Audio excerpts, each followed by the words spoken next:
नमस्कार। आज हम ट्रेडिंग के गणित की बात करने वाले हैं। लेकिन ये वो गणित नहीं है जो आपको जिताने वाले स्टॉक्स ढूंढने में मदद करे। नहीं, ये वो गणित है जो बाजार में आपका टिके रहना, आपका सर्वाइवल पक्का करता है। ज्यादातर ट्रेडर्स आप जानते हैं अपना पूरा करियर एक जादुई इंडिकेटर के पीछे भागते हुए बिता देते हैं। उन्हें एक होली ग्रेल चाहिए, एक ऐसा टूल जो बाजार के हर उतार चढ़ाव को पहले से बता दे। लेकिन ये तलाश अक्सर एक बहुत बड़ा भ्रम साबित होती है। तो अक्सर लोग ये मानते हैं कि अगर उन्हें कोई सही इंडिकेटर मिल गया, चाहे वो एडीएक्स हो या फिबोनाची या कुछ और, तो बस मुनाफे का दरवाज़ा खुल जाएगा। लेकिन सच कहूं तो असली राज वो भविष्यवाणी करने में है ही नहीं, वो तो कहीं और ही छिपा है। और यहीं से हमारी पूरी सोच में एक बहुत बड़ा बदलाव आता है। सारा फोकस एंट्री सिग्नल से हटकर इस बात पर आ जाता है कि उस एक सिग्नल पर हम अपनी कितनी पूंजी दांव पर लगा रहे हैं। देखिए, कोई भी स्ट्रैटेजी काम करे उससे पहले एक बुनियादी नियम आता है। एक ऐसा नियम जो आपकी ट्रेडिंग कैपिटल की सुरक्षा को हर चीज से ऊपर रखता है। तो चलिए इस बेहद जरूरी नियम को जरा और गहराई से समझते हैं। ये सिर्फ एक नंबर नहीं है, असल में यही वो लकीर है जो शौकिया रिस्क लेने वालों को प्रोफेशनल ऑपरेटर से अलग करती है। ये आपके अकाउंट को बचाने का सीधा साधा प्योर गणित है। ये नियम पक्का करता है कि अगर लगातार कुछ ट्रेड्स गलत भी हो जाएं तो भी आपका अकाउंट खाली ना हो, ताकि आप गेम में बने रहें और अपनी स्ट्रैटेजी को काम करने का पूरा मौका दे सकें। ठीक है, तो 1% का नियम तो यह है कि क्या करना है, पर सवाल यह है कि इसे लागू कैसे करें। आइए इसे समझने के लिए दो बहुत ही पावरफुल रणनीतियों पर नजर डालते हैं। तो जो पहला और सबसे आम तरीका है उसे कहते हैं फिक्स्ड फ्रैक्शनल। ये बहुत ही सीधा और इस्तेमाल करने में काफ़ी आसान है, खास तौर पर उन लोगों के लिए जो अभी शुरुआत कर रहे हैं। इस तरीके से ये पक्का हो जाता है कि आपका जो रिस्क है वो हमेशा आपके अकाउंट के साइज के अनुपात में ही रहे, और इसी वजह से ये एक बहुत ही सुरक्षित और डिफेंसिव अप्रोच बन जाता है।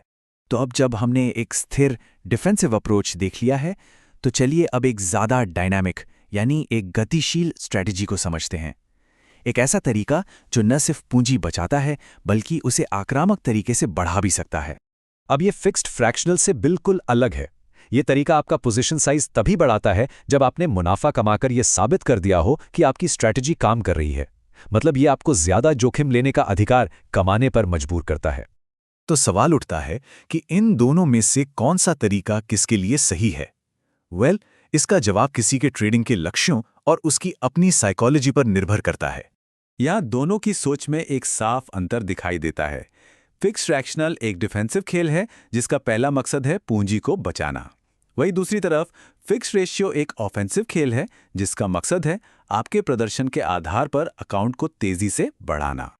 अच्छा, अब जरा इस टेबल पे गौर करते हैं। ये जो नंबर्स है ना, ये असल में पूरी कहानी बता देते हैं। देखिए, शुरुआत होती है $10,000 के अकाउंट से।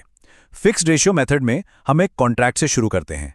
अब पहली ट्रेड में हमें $500 का फायदा हुआ। ध्यान दीजिए, फिक्स्ड फ्रैक्शनल का साइज एक ही कॉन्ट्रैक्ट रहता है, कोई बदलाव नहीं। लेकिन फिक्स्ड रेशियो, क्योंकि उसे प्रॉफिट मिला है, वो साइज को तुरंत डबल करके 2 कॉन्ट्रैक्ट कर देता है। मतलब प्रॉफिट ने आपको और रिस्क लेने का हक दे दिया। फिर से प्रॉफिट हुआ, साइज 2 ही रहा, लेकिन जैसे ही अगली ट्रेड में $500 का नुकसान हुआ, फिक्स्ड रेशियो ने फौरन क्या किया, उसने साइज को वापस एक कॉन्ट्रैक्ट पर ला दिया। ये है ऑटोमेटिक रिस्क मैनेजमेंट, बिल्कुल अपने आप। और आखिर में एक बात समझना बहुत जरूरी है। पोजीशन साइजिंग सिर्फ गणित नहीं है, ये एक माइंडसेट है। एक ऐसी सोच जो आपका ध्यान एक एक ट्रेड के नतीजे से हटाकर लंबी अवधि की प्रक्रिया पर ले आती है। और वो प्रक्रिया है सर्वाइवल और ग्रोथ।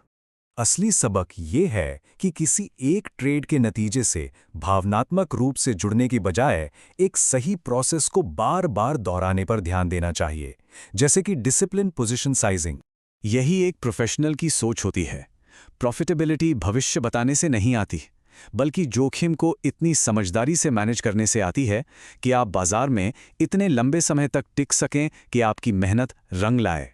एक आखिरी सवाल, किसी भी एक जीत से ज्यादा क्या मायने रखता है? वो है पूंजी और अनुशासन, जिससे अपनी योजना पर टिके रहा जा सके। याद रखिए, खेल में बने रहना ही जीतने का एकमात्र तरीका है।